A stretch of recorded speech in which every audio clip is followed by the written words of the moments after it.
Bonjour, voici une nouvelle petite vidéo sur une question posée par Mélanie. Je la lis à présent. Sur les chemins de l'invisible, quels conseils pour rester lucide et discerner ce qui est réel du produit de notre imagination? Alors, ça sera, j'espère, une petite vidéo, même s'il y a beaucoup à en dire.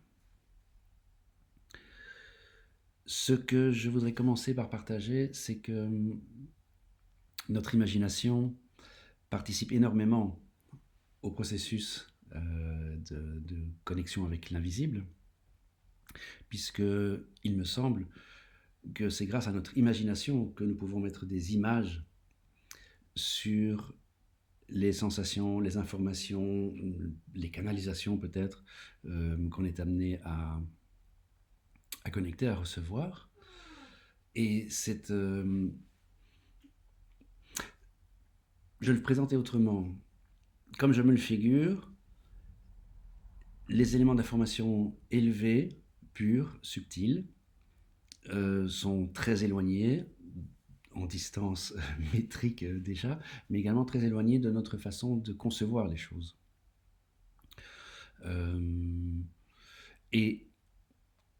Et donc, quand une information, quand une suggestion nous est envoyée, elle revêt, je pense, une forme qui n'est pas exploitable immédiatement. On a besoin d'être décodé, décrypté, si on veut. Et en tout cas, pour qu'elle fasse sens pour nous, il faut qu'elle se réfère à notre dictionnaire, à notre lexique de symboles. Et c'est ce qui me fait dire que notre imagination est très nécessaire pour donner une forme, pour donner une substance, pour que ce que l'on cherche à nous montrer nous soit perceptible, nous soit compréhensible.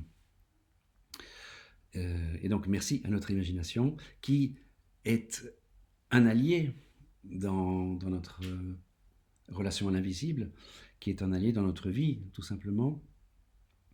Et l'imagination, au même titre que l'ego, au même titre que le mental, que toutes ces choses-là, sont des alliés, ce sont des compagnons.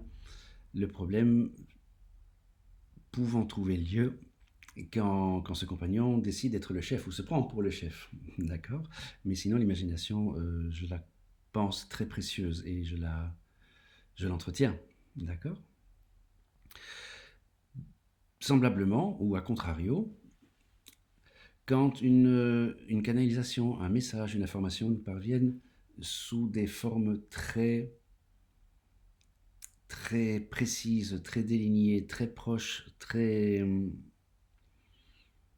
franches, très denses, j'ai tendance à m'en méfier un petit peu sur la base, sur la foi, que si cette sensation est très présente, très proche, très dense, c'est qu'elle est également portée et manifestée par des aspects proches et denses. Et donc j'ai tendance à les considérer comme moins élevés et moins purs. Voilà. Je pense que vous lirez entre les lignes. C'est tout pour cette petite capsule. Une très belle soirée à tout le monde. Merci.